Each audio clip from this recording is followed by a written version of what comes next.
Many great boxers have come and gone. For some reason, however, some fighters fight their way up the ranks, show the world their prowess, but get very little acclamation for it. Some great fighters do get acclamation and respect, but then get forgotten by future generations. Below is a top 10 list of the world's most underrated boxers of all time. Many of them champions. These boxers were ranked according to their skill, achievements, or opportunities denied, historic milestones, and record in contrast to their popularity or homage.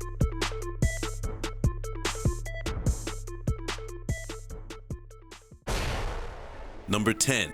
Gene Tunney.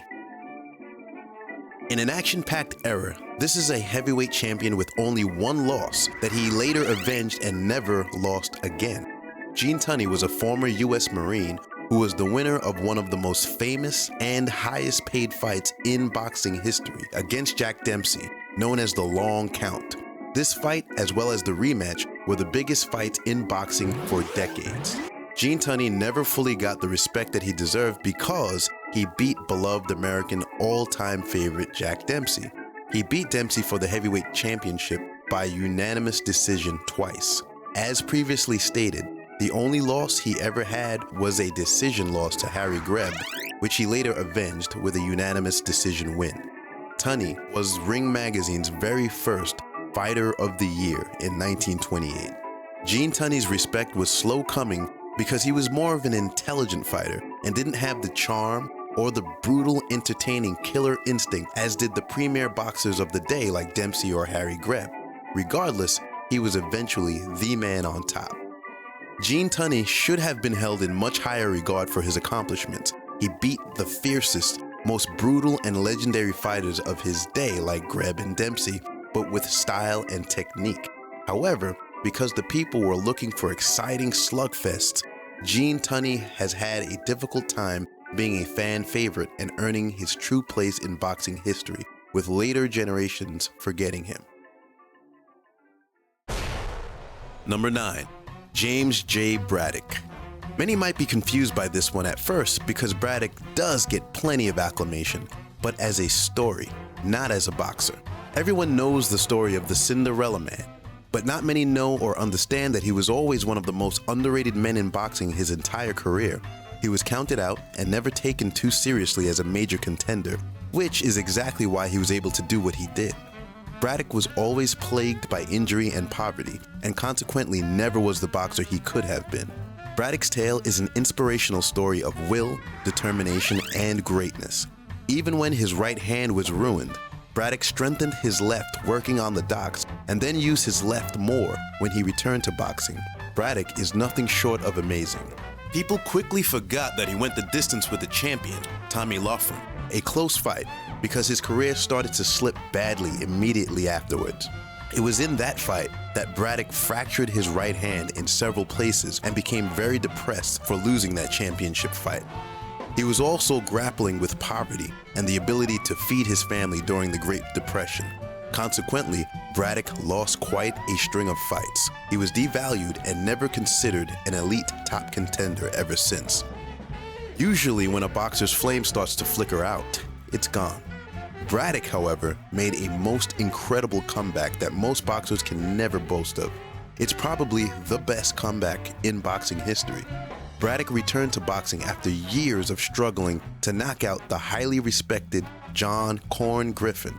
He followed that with a win over future champion John Henry Lewis and then Art Lansky.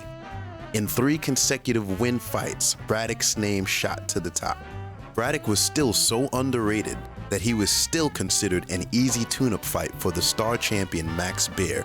Unbeknownst to most, Braddock trained and focused on that fight, and Baer was in for a very big surprise. The result was history. Braddock brought the fight to Baer, and Baer could not put him away. Braddock was awarded the unanimous decision and became the heavyweight champion of the world. Sure, you will see the many tales, movies, and documentaries of a feel-good underdog coming from behind story, but you never see serious commentary or critique of an amazing granite-chinned boxer. In Braddock, we don't see a lucky guy who did the impossible. we see a guy that could have been right up there with all the greats had things gone his way. Then again, we wouldn't have this awesome story otherwise, so I guess, so be it.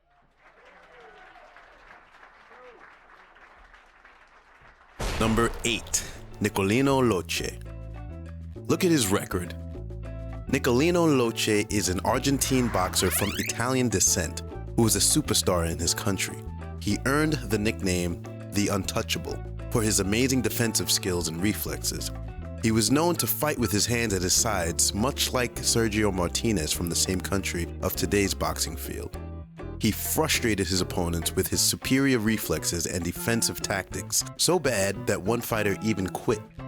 As an amateur career, Locche incredibly only lost 5 of 122 fights.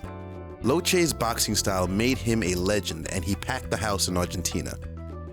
Nicolino Locche's career and skill as a boxer is rarely discussed this side of the world and nowadays.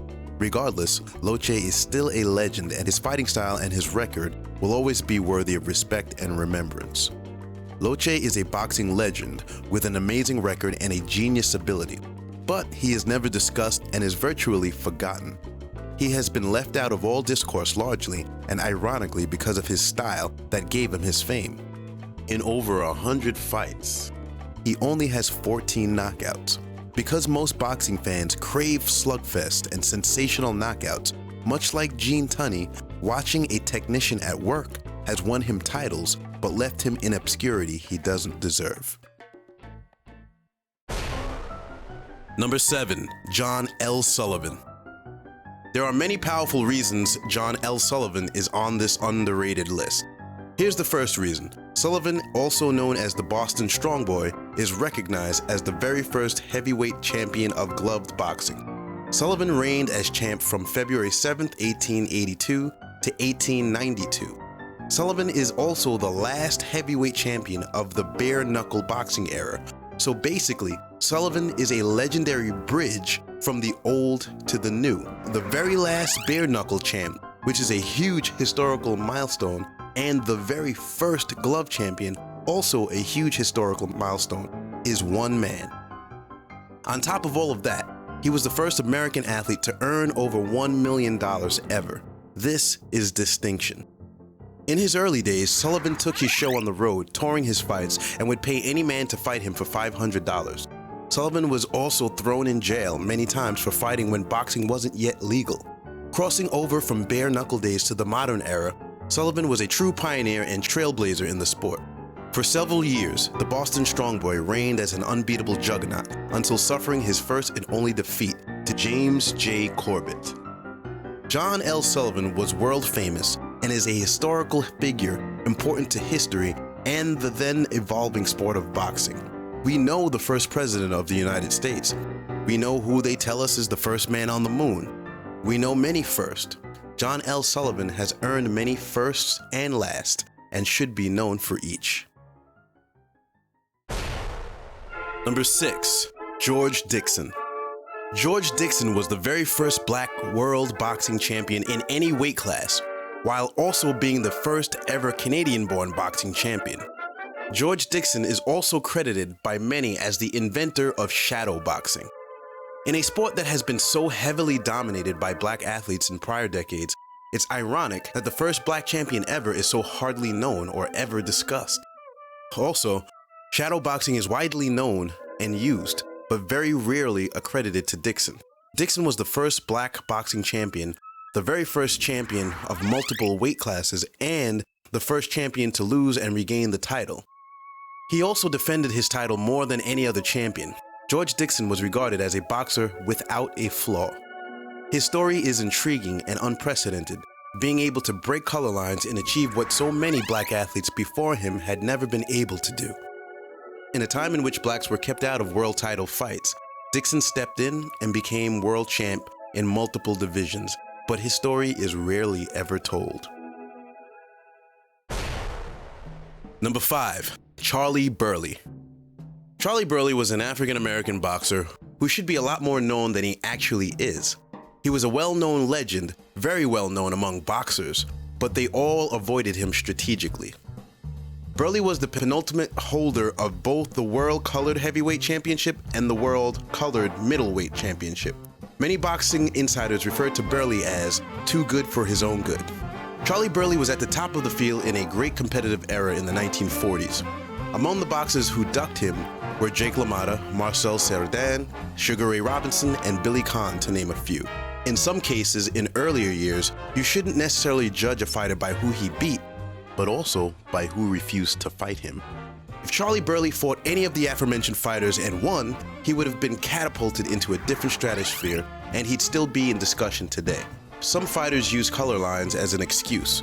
Other fighters just avoided him without explanation. Regardless, Charley Burley possessed a special gift and talent for boxing, and they all knew it. Burley was one of those boxers who wasn't a big payday, but one of several fights offered would have changed that instantly.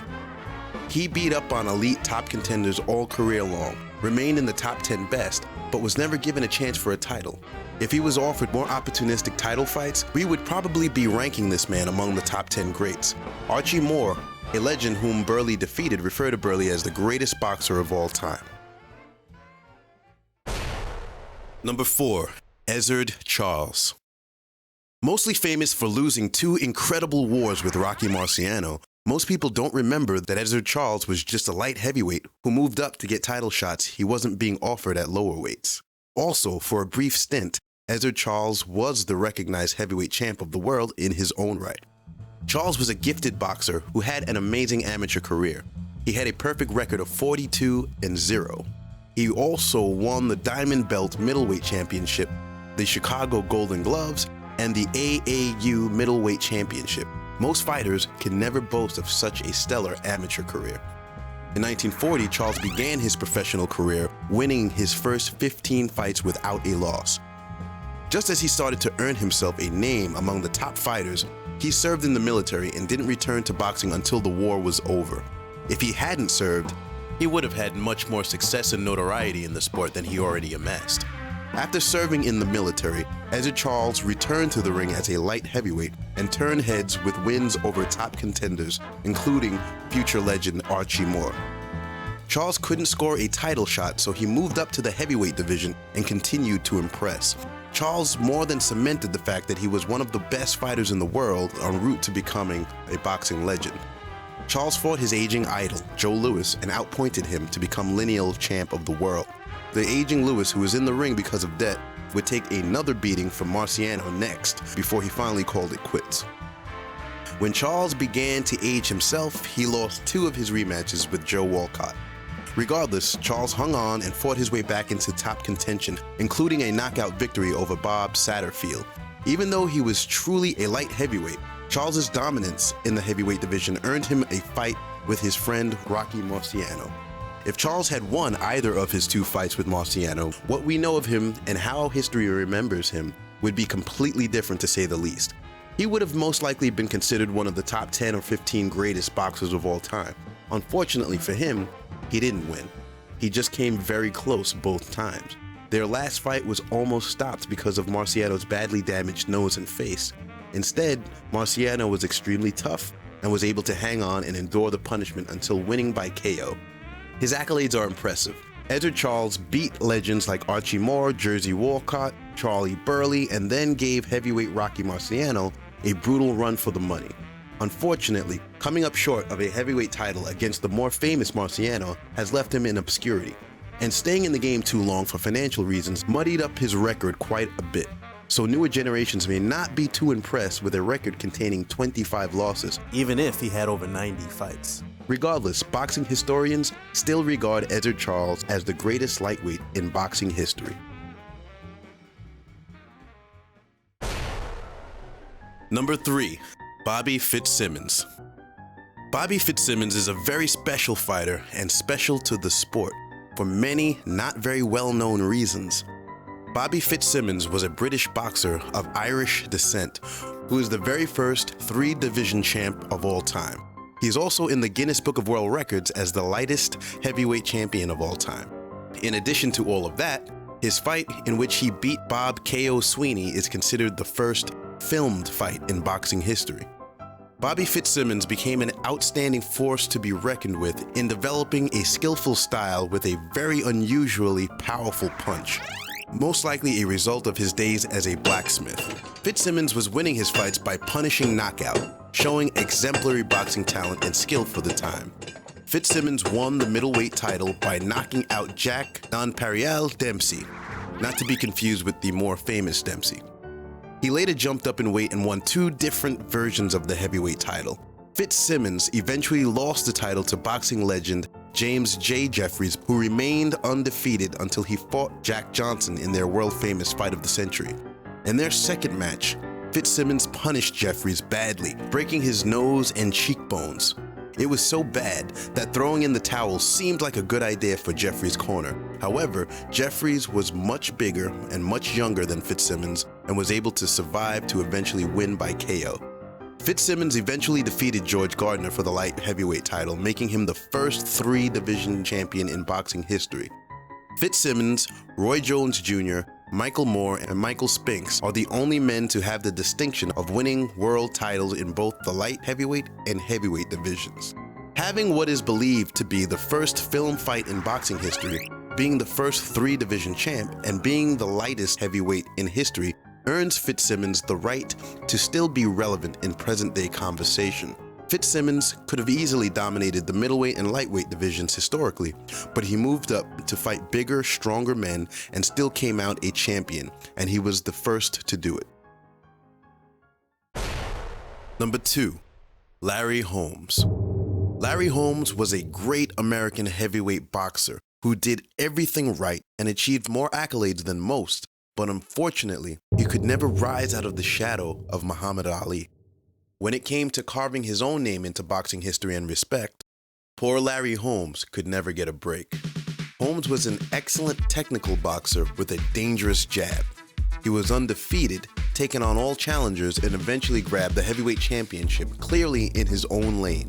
However, after all of the excitement and iconic rivalries of the Ali era, Holmes lacked the same charisma, and his fights didn't generate the same enthusiasm. Holmes was doing everything he was supposed to do, but never got the respect he truly deserved. Once Holmes finally did get huge international attention, it wasn't exactly a good thing. He was about to be humiliated worse than any other boxer in his era. Holmes was part of the last of the biggest race fights in boxing history. Even though Holmes was the undefeated champ, the country clearly paid more respect, love, and deference to the other fighter, Gerry Cooney. The fight was huge, heavily promoted, and hyped all over the country.